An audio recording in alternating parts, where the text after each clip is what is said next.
people come to our schools, they see all these wonderful projects. There are project cards on the table detailing these incredible projects. People are going out into the field and documenting the presence of salamanders that no one knew that they were living there. And it's true, like obviously every single high-tech high project is amazing and every high-tech high teacher is unbelievably talented and smart and good looking. Like these are facts, okay? Like we know this about HTH and HTH teachers. So what I want to ask is, when we're thinking of these like massive moonshot projects or like incredible tearjerker projects where we're discovering a species or someone is growing and getting accepted to college and we never thought that was possible or like the community told us that wasn't possible, well, what about the math? Like when you're running out into the woods with kids, like do they learn math? What about reading? Like when you are a teacher in an elementary classroom or you're a teacher in a high school classroom and we have English language learners and we have students who are at all different levels, like if we're out in the field all day and like, do they learn to read? Like, what about all of that stuff? Okay. Whoever wants to get us started, I'll give you 1 minute of think time. The question is in the world of PBL, what about the standards? What about the basics? Especially because the examples that we've seen of projects seem to be very big. And maybe it's hard to see how like a kid who shows up struggling to read actually learns to read when they are collecting water samples, or a kid struggling with math, like how do they learn to do that? Does that happen?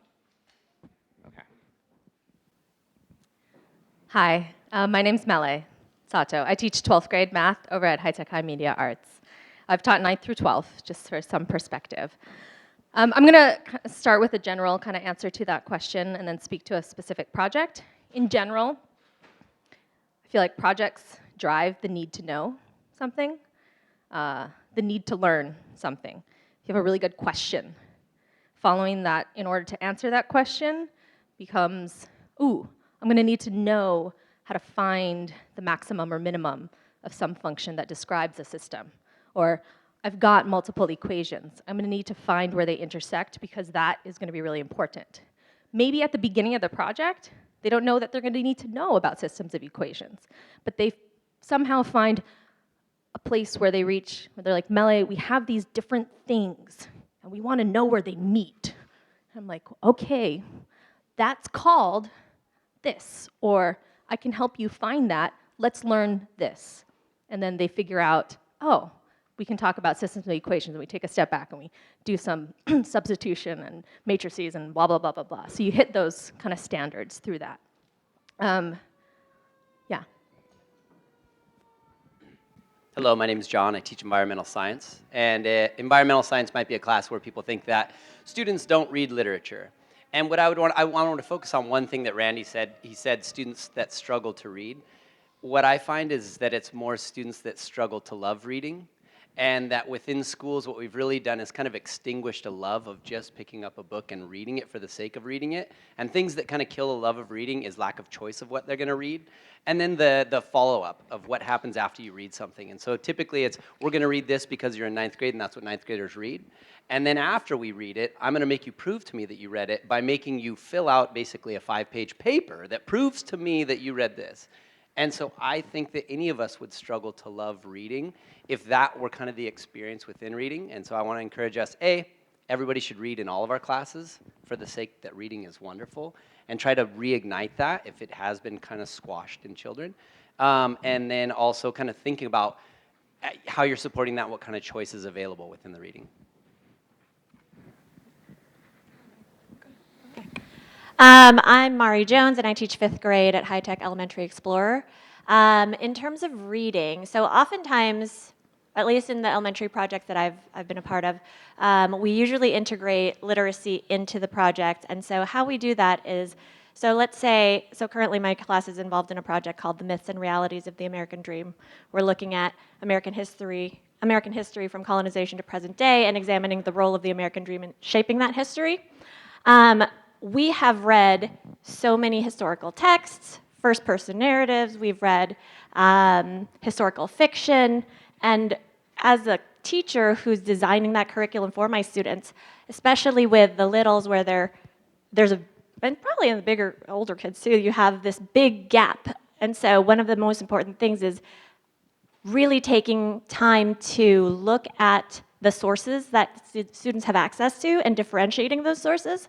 So sometimes most of the topics we cover are much higher level than most fifth graders try to cover. And so one of the things that I have to do often is rewrite texts so that my students who are lower levels of reading can access.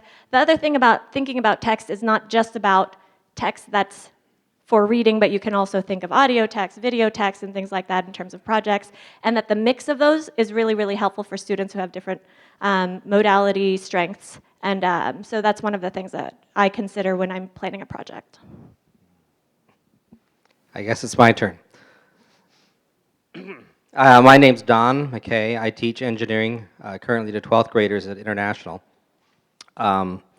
This is a dilemma that I deal with almost on a daily basis because I have taught math, I've taught science at various grade levels, but I constantly ask myself this question: should they be learning how to do math in my class, or should I be giving them opportunities to use and apply the math they've already learned? It's a yin and a yang thing, right? They need both, and they need to have the motivation for wanting to know or needing to know how to do that specific thing. I guess my pendulum is now currently at the extreme where I don't focus a lot on teaching them how to do math. I have in the past on other projects been very concentrated and will learn specific math skills.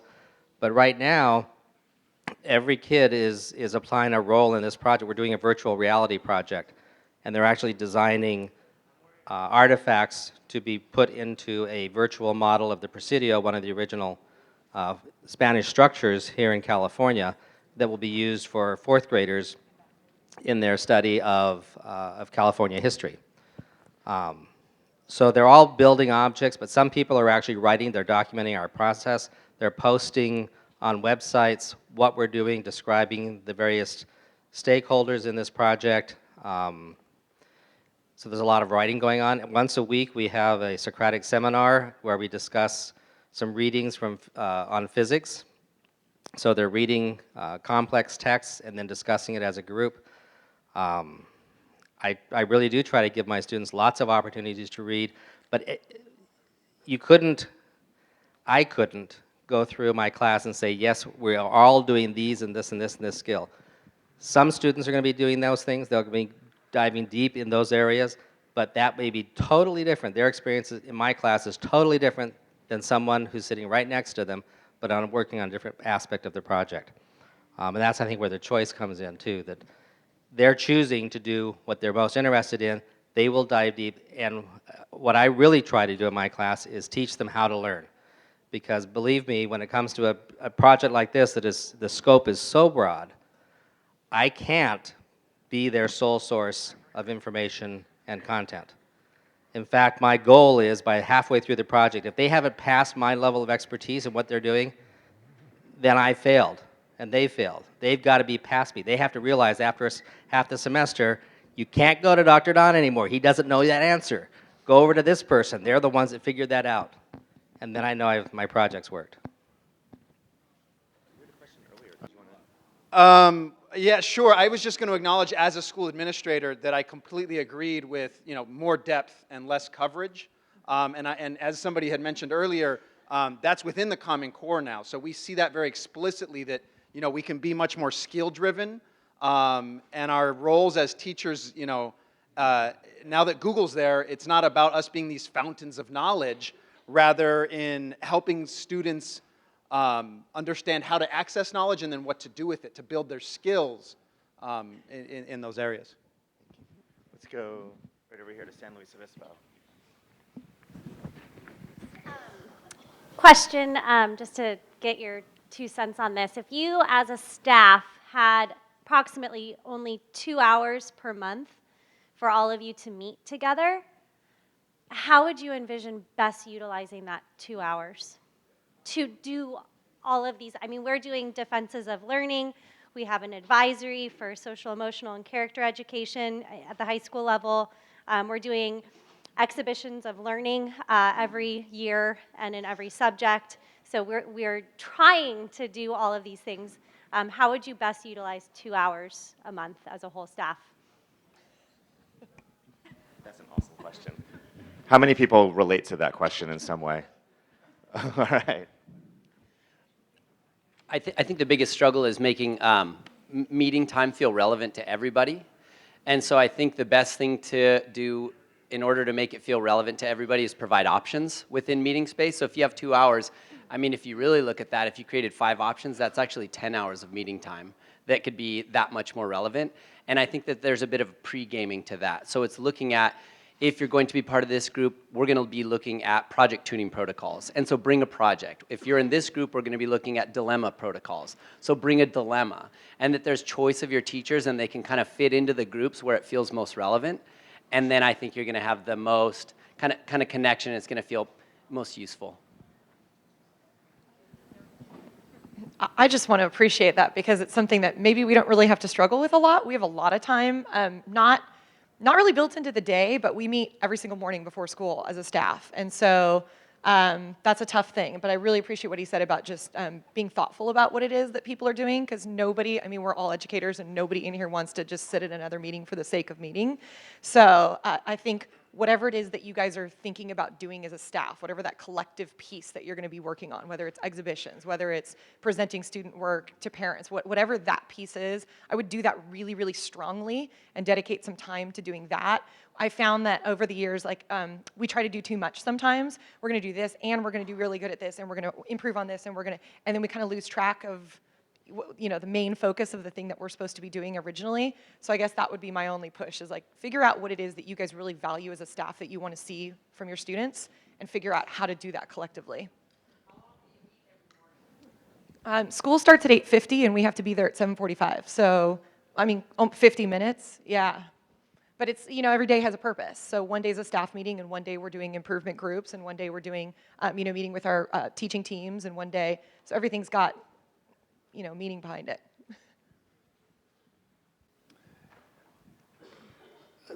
Just to weigh in on the thing that I feel most edified by in our meetings, project tunings. I think it's difficult for us, even as close to the unit of faculty and staff as we are. Each of our schools only has about 25 teachers, so it's not like I'm trying to interact with 200 people, which makes a big difference. But even there, when I get isolated in my project designs, and unless I'm forced to sort of share that, it's not something I'm going to naturally do. I don't want to put myself out there when the project is still in its beginnings, and yet a project tuning protocol forces me to do that. And then I get lots of really valuable input. I really learned to value that time. If that was the only thing that I could do with the staff, if I could only do one thing, that would be the one thing that I would be most reluctant to give up. Dr. Dunn, you talked about in your class, you sort of being like an air traffic controller, you having kids go seek other kids who have And there expertise. are crashes. Yeah. Midair, everything, yeah. Yeah, so you also talked about different expertise that's developed throughout different students. What do you do with the kid who seeks the path of least resistance, who maybe isn't challenging him or herself enough? Yeah, that's an interesting dilemma, and one I had our last semester project, which we also did virtual reality, we had a slightly different format, and we divided up the teams. When we made the teams, I put them together as dynamic groups, so you could fire somebody on your team. Or you didn't really fire them, although that could have happened.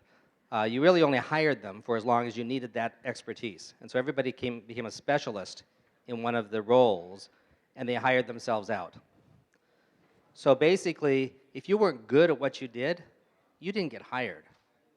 And if you didn't get hired, you didn't get a salary. If you didn't get a salary, their salary was directly proportional to your grade. So eventually it came back to the grade, and that's, you know, that may or may not have motivated them. But the fact that they weren't being hired, and then what did we do with the kids that weren't getting hired? We put them in professional development. and we gave them time, and we would pay them in unemployment insurance, which I taxed all the other groups. They had to actually chip money into the professional development fund. The kids could earn money by doing that, making their skills better, improving on their skills, and becoming them more employable. And that was sort of my, sort of an innovative way of looking at that problem. It's a serious problem. At our schools, I mean, I'm teaching seniors. They've been through our program, some of them 6, 7 years. They know that the peer pressure on them to contribute to the group is intense sometimes. And we really don't have that problem in our culture as much as maybe you do in yours. But I'm still sure, every project I'm trying to think, how am I going to get that kid that doesn't want to participate? And when you teach engineering to every single senior in your school, it's not an elective. These aren't the nerds. I need to motivate a lot of unmotivated students around engineering. So that's always a challenge to me. I think that goes back to the student voice thing too. So thinking about what he said, like we kind of, okay, nobody does what he does. How many people want to take his class? Like right now, I want to. But yeah, what we did was kind of similar. We had the kids break down, like we broke down what we wanted our project goals to be into various groups. And so then we let the kids kind of apply for the group that they wanted to be in. And so by giving them those, 8 different choices of things to do, we found that they were much more motivated to do said thing, because it wasn't like we're forcing everybody to do this. Everybody had to learn the basics of everything, and then once they learned the basics, it was like, okay, who wants to be on the, we're doing a project on looking at how human behavior affects biodiversity. So it was like, who wants to raise trout in the classroom, and who wants to go certify restaurants as ocean friendly, and who wants to, and so everybody had to go look, kind of hear the pitch about what everything's going to be about. And then it became you apply for the job, and your team got put together that way. And it's just kind of interesting. We just didn't really have that problem, because a lot of the kids that need sort of more of the task-oriented things, we kind of knew our students well enough to know this guy's going to do really, really well if we put him in something that is just task-oriented. It's repetitious. It's something that he can keep track of. We know that this person is really type A. They need something to manage. They need something that, they're going to be calling restaurants as a 13-year-old and talking to general managers, like, perfect. So it's kind of a two-way street between them getting to pick and you also knowing your students well enough to know like where they might thrive. One more thing that I would add to that is this idea of a public exhibition of learning is really motivating for a lot of kids. So if they know that at the end of this they're presenting their work, even your students who are less motivated know that their work is out there, right? And they know they have to talk about their whole process and what was their contribution to this group. And for a lot of them, that is a big motivator, because they are presenting to not just their families, but oftentimes the public. And so that's a big piece that helps them to step it up a little bit, that it's not just the teacher that's going to see this. It's more than that. I think we have time for about one more question. You've answered every question? Okay. 2 more questions. All right. Here, we'll start here and then pass it over there. So I just had a quick question about class size at this school. How big are your classes generally? I'm in the middle school, so we have 26 or 7 in each of our classes. 24. 26. Okay, I was just curious when you were talking about, the unmotivated kid, and you were talking about this hiring business. So is it like dodgeball where some kids don't get picked because they don't have the skill sets and they're just far enough behind the rest of the kids? Yeah, this was an interesting dynamic in this particular project because, as you can imagine, we had a selection process for choosing. We could do 12 worlds, 12 virtual worlds. That's how many resources we figured we had. There are 50 kids, so about 4 kids per world would be allocated over the course of the project. The people who were chosen as the leaders of each world had in their mind, I'll just hire my friends. I'll employ them full time. Don't worry, guys, you only have to do about 2 weeks worth of work for a 6-week project. I'll give you the money. We'll have a great time. That happened in a couple of groups. As soon as I caught wind of that, I sat the group leaders down and I said, now you realize that if you hire your friends and you don't really hold them to the task, and you create an inferior product, guess whose grade suffers? The group leader's grade suffers. Yeah, that you just gave your A to your friends, you just earned yourself an F.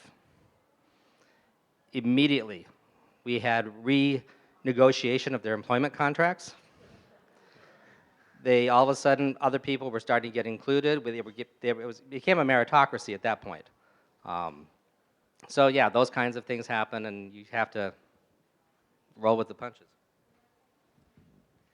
I think I'm going to speak from the other end of the spectrum.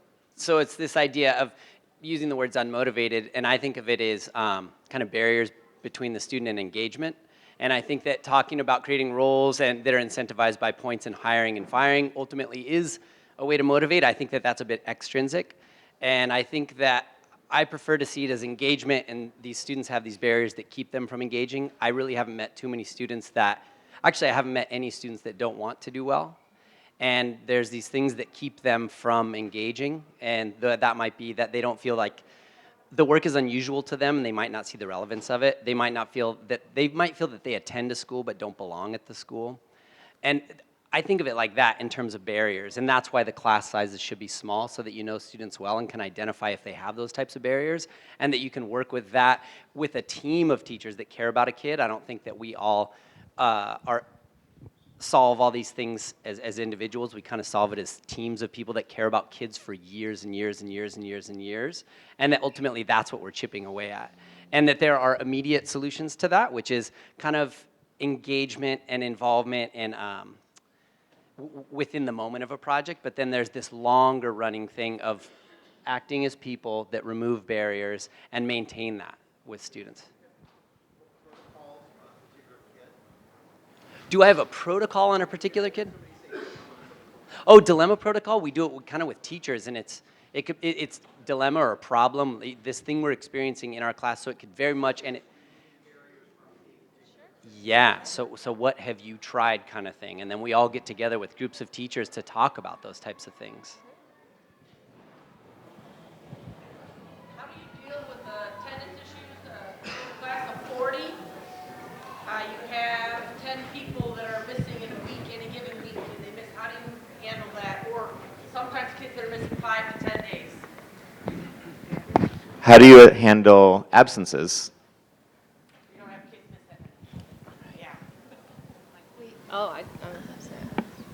We at our school, if a family wants to go on like a vacation or something like that for like 10 days, they have to sit down with the director and have like a rather extensive meeting. And at that time, she would inform them that like this absence would really hurt not only that child, but also the other children that they may be working with for that project. And so as the school, like I work over at HT, which is brand new, we're in our second year. So the longer that we're around and established, then I think attendance tends to get stronger as it's like the expectation. Are kids sick? Of course they are. And then we just have to make accommodations based on that. But long absences are not as big of a problem. I think what John was talking about with a team of teachers coming together and us building relationships with our students really has helped me deal with absences, especially with project expectations. If they're working in a group, the relationship that's established with the student allows them the next morning they return to say, hey, Mele, I've been out. Can we meet at lunch? Can we talk about how I can make sure I'm learning and I don't fall behind? Each student has an advisor as well. So I think the relationship really falls into that, because then things can be altered. Because it isn't about turning in all these things. Maybe my whole goal for this one assignment was, so they missed that class activity, but what I would like them to communicate to me is their knowledge of blank, and they can do that another way. It doesn't have to be exactly the same way as those So I have a students. question about kind of time usage, and I don't know if I can frame this well. Would you say, as you're working in projects, that beginning to end of a project, are you going from project to project to project in a course of, let's say, a semester? Are you using a project as kind of an umbrella, and you're teaching within that Do you have a time in between where you're working on skill sets or whatever, directed stuff? While goes by, project happens again. I'm trying to get sort of your arc in my brain. And it's different in different disciplines, yes? So I'm a biology teacher, just so you know where I'm coming from. Okay, that's my question. I guess I can speak to last semester. I feel like for me, the project should be that umbrella. Shouldn't be like we learn all these things and then we do a project. Last semester we did this election project where I posed a question at the beginning. It was like a 9-week-long project. You know, does my vote matter? Is it possible to become an informed and unbiased citizen or, so that I can make a decision? You know, that was a question that I'd been struggling with forever. But those 2 questions launched reading primary documents, learning about the Federalist Papers. And I teach math. So obviously, like, I'm moving towards a very political science kind of classroom where we're talking about demographics. So then we have to learn about statistics. We're talking about voting theory. So what does one vote mean in one state versus the other? And so you're talking about voting indices. And you're talking about different kinds of voting processes that the mayor of San Francisco uses, or San Francisco uses for the mayoral races, and rank order method, and different kinds, and we're doing all these calculations, but all of that is under that umbrella question of, does my vote matter? You know, and to answer that, there's gonna be a lot of different things that each kid is going to learn and take with them. But I guess it's that driving question at the beginning.